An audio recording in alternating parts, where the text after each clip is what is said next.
6 जनवरी के लिए आप बनाए हैं, मतलब आप लोगों ने जो एसएस फिल्म क्राफ्ट है उन्होंने। जी, मुझे सुनील गुप्ता जी का फ़ोन आया था। मैंने पहले भी उनके लिए काम किया है एंड उन्होंने बोला कि हमने बड़े प्यार से, बड़ी मशक्क़त से ये गाना बनाया है, बहुत ही खूबसूरत लिखा गया है और ये आपको गाना है।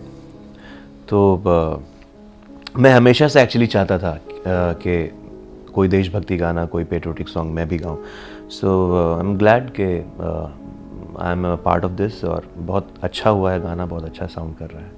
कैसा कैसा लगा सुनील जी की कंपोजिंग में एक गाना गा के, मतलब एक अलग ही। बहुत अच्छा लगा एक्चुअली। इस गाने की रिपीटेटिव वैल्यू है क्योंकि कुछ वर्ड्स हैं जो बार बार बार बार आते हैं गाने में, तो वो गाने को गाने को वज़न देता है। क्योंकि जब भी मेरे लाइंस आ रहे हैं तो मेरे बाद कोरस आ रहा है, फिर मैं आ रहा हूँ, फिर सेम कोरस आ रहा है और सेम ट्यून में अलग अलग वर्ड्स हैं जो कि हमारे देश के बारे में, देश के कैरेक्टर्स के बारे में और जो हमारे देश की खासियत है उसके बारे में बताता है। तो गाना बहुत अच्छा है, बहुत अच्छी कॉम्पोजिशन है, बहुत ही मैं मुश्किल नहीं कहूँगा, बहुत ही आसान है, ताकि जितने भी हमारे 100-150 करोड़ आबादी है वो ये गाना याद कर सके और गुनगुना सके।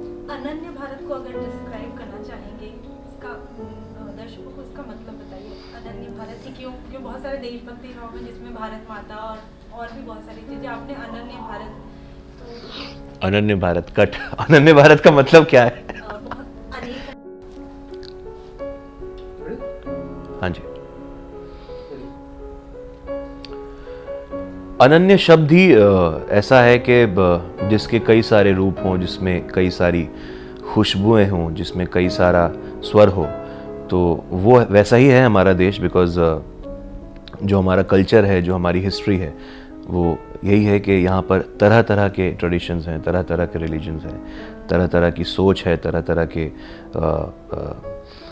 बेसेस हैं लोगों के अलग अलग, और यही है हमारे देश की खासियत और यही है यहाँ का टॉलरेंस, जो आजकल एक नया शब्द चला है कि इंडिया बड़ा इंटॉलरेंट हो गया है। बिल्कुल भी इंटॉलरेंट नहीं है। पूरी दुनिया में ये इकलौता देश है जहाँ पर इतने भांति भांति के लोग हैं और फिर भी साथ में रहते हैं और अपने देश से प्रेम करते हैं।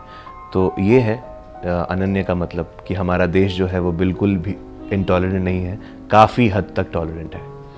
वैसे ये गाना 26 जनवरी को लॉन्च होने जा रहा है और 26 जनवरी आ रही है, उसके बारे में पूछना चाहेंगे कि संविधान लागू हुआ था, तो कहीं ना कहीं आपको क्या लगता है कि इंडिया में कितना जो संविधान लागू है, कितना उसको लोग मानते हैं?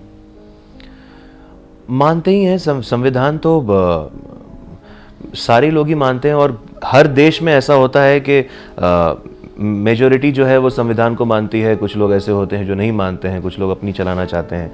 ये तो रूल है, ये तो जहाँ भी इंसान है वहाँ पे ऐसी चीज़ें होंगी होंगी। लेकिन अगर हम अपनी देश की बात करें तो यहाँ पर ऐसे प्रूफ्स हैं, चाहे हमारे सुप्रीम कोर्ट को उठा लो, चाहे हमारे ट्रैफिक रूल्स को उठा लो, चाहे किसी भी एग्जाम्पल ले लो, हमारे पास एग्जाम्पल्स ऐसे हैं कि हमें ये बताया गया है और हमें पता चलता है कि यहाँ पर लोग, जो हमारा संविधान है उसकी बड़ी इज्जत है और जो लिख दिया गया है उसको लोग अपने माथे पे लगा के घूमते हैं। मतलब चाहे आपको कहीं ना कहीं लगता है कि भारत जो केंद्र सरकार है वो इस तरीके से चल रही है संविधान के हिसाब से? क्योंकि बहुत सारे लोगों को ऐसा नहीं लगता, पर आपको लगता है? मैं आपको बहुत ऑनेस्टली बताता हूँ, मुझे संविधान के बारे में और केंद्र सरकार और राज्य सरकार के बारे में न मुझे पता है और न मैं बहुत ज़्यादा इंटरेस्ट रखता हूँ। लेकिन मैं ट्रैवल करता हूँ क्योंकि हमारे शोज़ होते हैं, मैं बाहर जाता हूँ, मुंबई में और इधर उधर जहाँ भी जाता हूँ, मुझे हर जगह तो दिखता है कि संविधान लोग फॉलो कर रहे हैं। कैसे दिखता है? मुझे बड़ी खुशी होती है, मैं जब बाहर जाता हूँ, सड़कों पे निकलता हूँ या कहीं भी जाता हूँ, मुझे प्रॉब्लम्स नहीं होती हैं।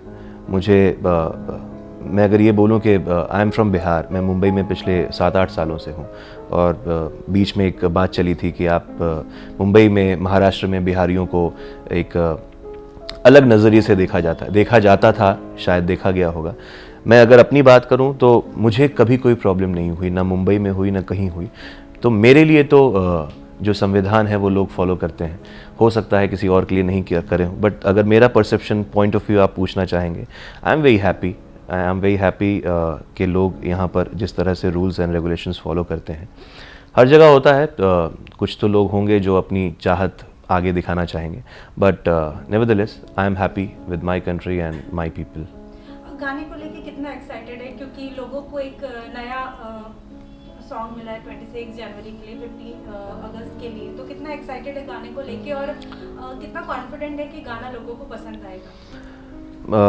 Of course I am excited because देशभक्ति गाना गाने का बहुत मौका नहीं मिला है, सो आई एम एक्साइटेड। और मुझे तो फेसबुक पे काफ़ी मैसेजेस आते थे कि इतने सारे लोग गाने करते हैं देश के लिए, चाहे 15 अगस्त पे या 26 जन पे, आप क्यों नहीं करते हैं? सो अभी मेरे पास जवाब होगा and I am excited to post this song on Facebook and share it with my well wishers.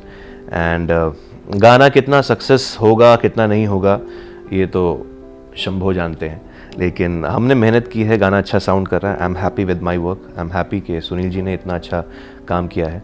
Let's see. 26 जनवरी आ रही है, बचपन की कुछ यादें भी आती होंगी, स्कूल जाना, क्योंकि अभी तो सब बहुत बिजी रहते हैं अपने लाइफस्टाइल में, तो कितना मिस करेंगे मतलब 26 जनवरी के दिन कि अच्छा मैं बचपन में ऐसा करता था, या फिर कोई यादें जो आप? डेफिनेटली यादें तो इतनी हैं कि जब हम छोटे थे, जब स्कूल जाते थे, तो 26 जनवरी को गणतंत्र दिवस कहते थे, ये भी हमें नहीं पता था। 15 अगस्त के दिन आज़ादी मिली थी, ये भी नहीं पता था। हमें सिर्फ इतना पता था कि जो हमारे वाइट कैट्स होते थे उसको पॉलिश लगाकर उसको एकदम नीट एंड क्लीन करके जाना है, और कल्चरल प्रोग्राम्स होते थे जिसमें हम लोगों को गाना पड़ता था, इतनी शक्ति हमें दे, ये सब गाने, वंदे मातरम। तो इस बात की एक्साइटमेंट होती थी। और जब घंटी बजेगी तो हमें एक डब्बा मिलेगा जिसमें समोसा और जिसमें कटलेट और मिठाई और ये सारी चीज़ें होंगी।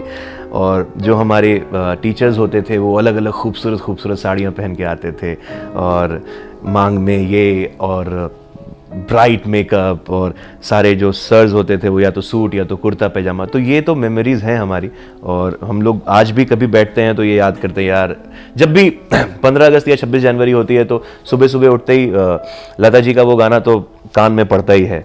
तो कौन सा गाना है लता जी का? ए मेरे वतन के लोगों। तो वो जैसे ही वो गाना सुनाई पड़ता है, वो यादें अपने आप आंखों के सामने आने लगती हैं। उस सुबह उठना, वो कैट्स, वो वाइट ड्रेस, और थोड़ी सी भी गंदगी नहीं होनी चाहिए नहीं तो टीचर डांटेगी। तो ये सारी चीज़ें। और फिर जब नेशनल एंथम होता था और जब प्रिंसिपल मैम झंडे को खोलती थी और फूल निकलते थे और फिर झंडा हमारा फहराता था, बड़ी खूबसूरत यादें थी। अब तो समझ में आया है कि क्या है 26 जनवरी, क्या है 15 अगस्त, बट वो मेमोरीज थी and I will always cherish those memories. तो कहीं ना कहीं उस मेमोरी को एक जम गई और आपने एक नया गाना लॉन्च किया है। गाने के 2 बोल सुनने चाहेंगे आपसे। गाना बहुत बड़ा है, काफ़ी लिरिक्स है, तो मुझे एक्चुअली पूरा तो याद नहीं है, मैं सिर्फ 2-3 लाइन्स सुनाता हूँ। अनन्य भारत, अनन्य भारत, अनन्य भारत, अनन्य भारत, ये तेरा भारत, ये मेरा भारत, हमारा भारत, सबसे प्यारा भारत, अनन्य भारत, अनन्य भारत। आपसे एक चीज पूछना चाहेंगे, इतने पार्टी वाले आपने जो गाने गाए हैं और एकदम सुदिक सा सॉन्ग है, तो गाने में कहीं ना कहीं आपको कुछ परेशानी, या फिर आपने उतना एंजॉय किया जितना आप पार्टी सॉन्ग एंजॉय? नहीं, डेफिनेटली कोई भी परेशानी नहीं हुई, बिकॉज एक तो हमारा भारत अनन्य है और यहाँ के लोग अनन्य हैं, मैं भी अनन्य हूँ, मुझ में भी काफ़ी सारे कलर्स हैं। आप मुझे पार्टी सॉन्ग बोलोगे तो मैं उसमें ढल जाऊँगा, आप रोमांटिक गाने बोलोगे उसमें ढल जाऊँगा, देशभक्ति गाने बोलोगे तो मैं तो कोई पेट्रियोटिक मूवी देख लूँ तो मैं तो थिएटर में रोने लगता हूँ। और ऐसा लगता है कि यार काश हमें ये मौका मिला होता सरहद पे जाने का, तो हम तो जाकर अपने कंट्री के लिए ये करते वो करते।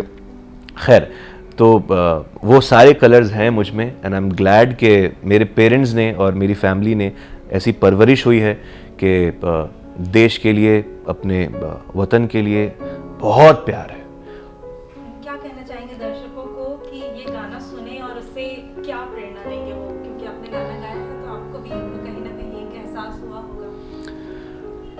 डेफिनेटली ये गाना तो आप सुनिए ही सुनिए, ये गाना लोगों को सुनाइए। इसलिए नहीं क्योंकि हम चाहते हैं कि ये गाना प्रमोट हो, इसलिए क्योंकि ऐसे गानों की ज़रूरत है, ऐसे गानों की हिंदुस्तान को ज़रूरत है, ऐसे गाने की यहाँ के लोगों को ज़रूरत है, यहाँ की आवाम को ज़रूरत है। बिकॉज़ जो इस वक्त हमारे देश में जो मसले चल रहे हैं, उन सब का कोर यही है कि हमें एक साथ रहना पड़ेगा। एक साथ जब तक हम लोग नहीं होंगे, जब तक हम लोग यूनिटी नहीं दिखाएंगे, तो ये जो खूबसूरत भारत है ये धीरे धीरे धीरे धीरे धीरे धीरे करते करते करते करते टूट जाएगा। तो इस गाने में है, इस गाने में मैसेज है यूनिटी का। तो ये गाना सुनिए, समझिए और समझाइए, और जितना हो सके साथ रहिए। चाहे आप हिंदू हों, चाहे मुसलमान हों, चाहे सिख हों, चाहे ईसाई हों, चाहे आपको लगता है ये देश टॉलरेंट है, चाहे लगता है नहीं है। जहाँ आपने जन्म लिया है, जहाँ पर आपकी परवरिश हुई है, वही माँ है आपकी। अपनी माँ को जैसे प्यार करते हैं, इज़्ज़त देते हैं, वैसे ही ये कंट्री को इज़्ज़त दीजिए, प्यार दीजिए। और ये कंट्री बहुत कुछ कर चुका है आपके लिए। अब आपका समय है कि हम सब का समय है कि हम अपनी कंट्री के लिए कुछ करें। जाते जाते जानना चाहेंगे सुनील जी के साथ काम करके कैसा लगा, और क्या कहना चाहेंगे सुनील जी के बारे में और एसएस क्राफ्ट कंपनी से रिलेटेड? क्या नाम है कंपनी का? SS craft. I am really happy working with Sunil ji. मुझे तो एक्चुअली उनकी पर्सनैलिटी ही कमाल लगती है, मैं उनको बोलता भी हूँ। उनकी पर्सनैलिटी ही बहुत बहुत वाइब्रेंट पर्सनैलिटी है। स्टूडियो में घुसो और वो रहते हैं तो ऐसा लगता है आज कुछ होने वाला है। तो and he is a very very very intelligent creative guy. I am happy that I am associated with him and SS craft company. And वो हमेशा से ही उनकी एक चाहत होती है कि कुछ अलग करें। और आई रियली अप्रिशिएट कि वो 26 जनवरी के लिए इतना खूबसूरत गाना बनाया है उन्होंने, इतना कुछ डाला है, अपनी एनर्जी डाली है और कल गाना लॉन्च कर रहे हैं। ये सोच ही बहुत अप्रिशिएट करने वाली बात है। नहीं लोग करते हैं इतना। लोगों को अभी फ़िलहाल तो है कि एक आइटम सॉन्ग बना दो, एक थोड़ा रैप डाल दो, थोड़ा डीजे बना दो एंड पैसे कमाएंगे। ये सोच बहुत अच्छी है कि देश के लिए आप गाना बनाते हैं और लॉन्च करते हैं। I really appreciate it and my all my love and all my best wishes for Sunil ji and his company. जाते जाते 26 जनवरी की शुभकामनाएं दर्शकों को। हाय, मैं हूँ ऐश्वर्या निगम एंड 26 जनवरी गणतंत्र दिवस की हम सब को, पूरे भारतवर्ष को बहुत सारी शुभकामनाएं। मेरी दुआ है कि भारत इसी तरह रंगीन रहे, खुश रहे, शांत रहे, स्वस्थ रहे, अनन्य रहे